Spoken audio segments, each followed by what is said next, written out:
Breaking news కాసేపట్లో AP assembly budget సమావేశాలు ప్రారంభం కానున్నాయి. కూటమి ప్రభుత్వం ఏర్పడిన తర్వాత తొలిసారి పూర్తి స్థాయి బడ్జెట్ సమావేశాలు నిర్వహిస్తున్నారు. 10 గంటలకు ఉభయ సభలను ఉద్దేశించి గవర్నర్ అబ్దుల్ నజీర్ ప్రసంగించనున్నారు. అనంతరం రేపటికి సభ వాయిదా పడనుంది. రేపు గవర్నర్ ప్రసంగంకు ధన్యవాద తీర్మానం తెలుపుతున్నారు. మరోవైపు ఈ సమావేశాలకు వైసీపీ అధినేత జగన్ హాజరు కానున్నారు. జగన్తో పాటు వైసీపీ ఎమ్మెల్యే, ఎమ్మెల్సీలు సభకు రానున్నారు. శాసనసభలో వ్యవహరించాల్సిన తీరుపై అసెంబ్లీ హాలులో వైసీపీ ఎమ్మెల్యేలు, ఎమ్మెల్సీలకు జగన్ దిశానిర్దేశం చేయనున్నారు. ముఖ్యంగా ప్రతిపక్ష హోదాపై వైసీపీ డిమాండ్ చేయనున్నట్లు తెలుస్తోంది.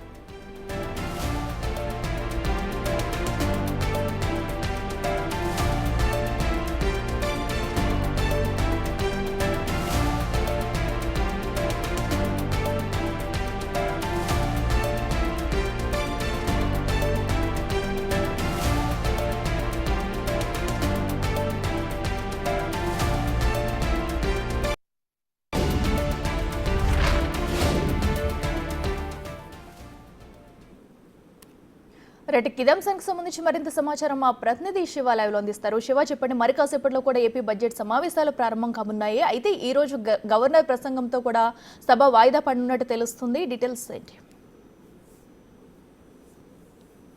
మొత్తం మీద చూసుకుంటే ఏపీ శాసనసభ సమావేశాలు, బడ్జెట్ సమావేశాలు మరికొద్దిసేపట్లోనే ప్రారంభం కాబోతున్నాయి. ఉభయ సభలను ఉద్దేశించి గవర్నర్ అబ్దుల్ నజీర్ ప్రసంగించబోతున్నారు. ఈ సభకు సంబంధించి ఇప్పటికే అన్ని ప్రధానంగా చూసుకుంటే ఏపీకి సంబంధించి ప్రధానంగా ఏదైతే ప్రత్యేక అతనికి కావాల్సిన జగన్కి సంబంధించి కూడా తనకి ప్రతిపక్ష హోదా కావాలని చెప్పి కూడా డిమాండ్ చేసే అవకాశం కనిపిస్తోంది. మరికొద్దిసేపట్లోనే మాజీ సీఎం జగన్మోహన్ రెడ్డి అలాగే ఎమ్మెల్యేలు, ఎమ్మెల్సీలు కూడా సభకి హాజరు కాబోతున్నారు. సభకు హాజరైన తర్వాత అసెంబ్లీ హాల్లో ఎమ్మెల్సీలు, ఎమ్మెల్యేలతో జగన్ ప్రత్యేకంగా సమావేశం అవుతారు. అసెంబ్లీలో వ్యవహరించాల్సిన తీరు, అసెంబ్లీలో ఏ రకంగా ముందుకు వెళ్ళాలి, అంటే అసెంబ్లీకి సంబంధించి తీసుకోవాల్సిన చర్యలు ఏంటి, అసెంబ్లీకి సంబంధించి ఏ రకంగా ముందుకు వెళ్ళాలి, ముఖ్యంగా మనం చూసుకుంటే సూపర్ 6 హామీలకు సంబంధించి ఏ రకంగా వెళ్ళాలి అనే దానికి సంబంధించి కూడా వారు ప్రధానంగా చర్చించే అవకాశం కనిపిస్తూ ఉంది. శాసనసభ సమావేశాలకు సంబంధించి కూడా పూర్తి స్థాయిలో అంటే వైసీపీ అధినేత జగన్మోహన్ రెడ్డికి సంబంధించి మాత్రం ఈ ఒక్కరోజే ఆయన అసెంబ్లీకి హాజరవుతారని చెప్పి విస్తృతంగా ప్రచారం అయితే జరుగుతూ ఉంది.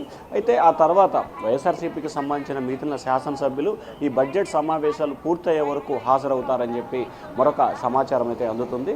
ఓవరాల్గా చూసుకుంటే బడ్జెట్ సమావేశాలకు సంబంధించి వైఎస్ఆర్సీపీ పూర్తి స్థాయిలో ఏదైతే దిశానిర్దేశం చేయబోతున్నట్లు తెలుస్తూ ఉంది. ఆ పార్టీకి సంబంధించిన ఎమ్మెల్యేలకి, ఎమ్మెల్సీలకి జగన్ మరికొద్దిసేపట్లోనే అసెంబ్లీ హాల్లో సమావేశం కాబోతున్నారు. దాదాపుగా 11 మంది, జగన్తో కలిపి 11 మంది శాసనసభ్యులు ఉన్నారు. అలాగే ఎమ్మెల్సీలకు సంబంధించి దాదాపుగా 32 మంది శాసన మండలిలో వైఎస్ఆర్సీపీకి బలం ఉంది. సో వీరందరినీ ఉద్దేశించి శాసన మండలిలో చాలా బలంగా వైఎస్ఆర్సీపీ ఉంది, మెజార్టీకి సంబంధించి బలం ఉన్న నేపథ్యంలో ఖచ్చితంగా శాసన మండలి వేదికగా తమ బలాన్ని విలిపించాలనేది వైఎస్ఆర్సీపీ ఆలోచనగా చేస్తుంది. ఎందుకంటే ప్రతి అంశానికి సంబంధించి శాసనసభలో బిల్లు ప్రవేశపెట్టిన తర్వాత తిరిగి శాసన మండలిలో కూడా ఆమోదం పొందాలి. సో ఈ నేపథ్యంలోనే ఖచ్చితంగా శాసనసభలో ఆమోదం పొందినా కానీ శాసన మండలిలో అధికార పక్షానికి బలం లేదు కాబట్టి ఖచ్చితంగా అక్కడ ప్రతిఘటించాలి. దానికి సంబంధించిన విధి విధానాలకి ధీటుగా ఎదుర్కోవాలనేది వైఎస్ఆర్సీపీ ఆలోచనగా కనిపిస్తూ ఉంది. దాంతోపాటుగా సూపర్ 6 హామీలకు సంబంధించి ఒకటి, రెండో దానికి సంబంధించి ప్రతిపక్ష నేత హోదా ఇవ్వాలనేది వైఎస్ఆర్సీపీ ప్రధానమైన ఏజెండాగా కనిపిస్తూ ఉంది. మరికొద్దిసేపట్లోనే 9 గంటల 15 నిమిషాలకి జగన్ తన నివాసం నుంచి బయలుదేరతారు. 9 గంటల 30 నిమిషాలకు అసెంబ్లీ చేరుకొని అసెంబ్లీలో హాల్లో వైఎస్ఆర్సీపీకి సంబంధించిన ఎమ్మెల్యేలు, ఎమ్మెల్సీలతో ఆయన భేటీ కాబోతున్నారు. 9 గంటల 55 నిమిషాలకి ఎమ్మెల్యేలు, ఎమ్మెల్సీలతో కలిపి శాసనసభ ప్రాంగణంలోకి వైసీపీ అధినేత హాజరవుతారు.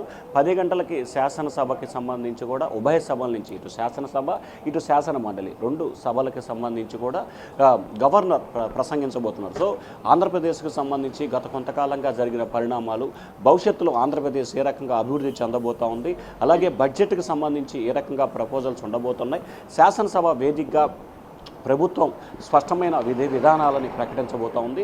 ఏదైతే ఈ సంవత్సరం నుంచి ఇప్పటికే సూపర్ 6లో కొన్ని హామీలు ఉన్నాయో హామీలని కొన్నిటిని అమలు చేసింది, మరికొన్నిటిని హామీలను ఎప్పట్లోగా అమలు చేయబోతున్నాం, ఎప్పటి నుంచి అమలు చేయబోతున్నాం అనే దానికి సంబంధించి కూడా ఈరోజు శాసనసభలో గవర్నర్ ప్రసంగంలో పొందుపరిచే అవకాశం కనిపిస్తూ ఉంది. ముఖ్యంగా రైతులకు సంబంధించి రాయితీ, సబ్సిడీకి సంబంధించి రైతు భరోసా లాంటి కార్యక్రమాన్ని ఈ సంవత్సరం నుంచి ప్రారంభించాలనేది ఆలోచన కనిపిస్తూ ఉంది. ఇక రెండో అంశానికి సంబంధించి కూడా తల్లికి వందనం కార్యక్రమాన్ని కూడా ఈ విద్యా సంవత్సరం నుంచే ప్రారంభించాలనేది ప్రభుత్వం ఆలోచనగా కనిపిస్తూ ఉంది. ఈ అంశాలకు సంబంధించి ఈరోజు గవర్నర్ ప్రసంగంలో ఈ 2 అంశాలని పొందుపరిచే అవకాశం కనిపిస్తూ ఉంది. ఇక వైఎస్ఆర్సీపీ ఏజెండాకి సంబంధించి ఖచ్చితంగా గవర్నర్ ప్రసంగం సమయంలో కూడా నిరసన తెలపాలని చెప్పి వైఎస్ఆర్సీపీ నిర్ణయం తీసుకుంది. అట్లా శాసనసభలో ఇటువంటి నిరసన అలాగే ప్లేకార్డుల ప్రదర్శనకి ఆందోళనకి అవకాశం లేదని చెప్తున్న నేపథ్యంలో వైఎస్ఆర్సీపీ స్టాండ్ ఏ రకంగా ఉండబోతుంది అనేది ఉత్కంఠ కొనసాగుతుంది. సైకిలా చెప్పండి. Okay right Shiva, thank you.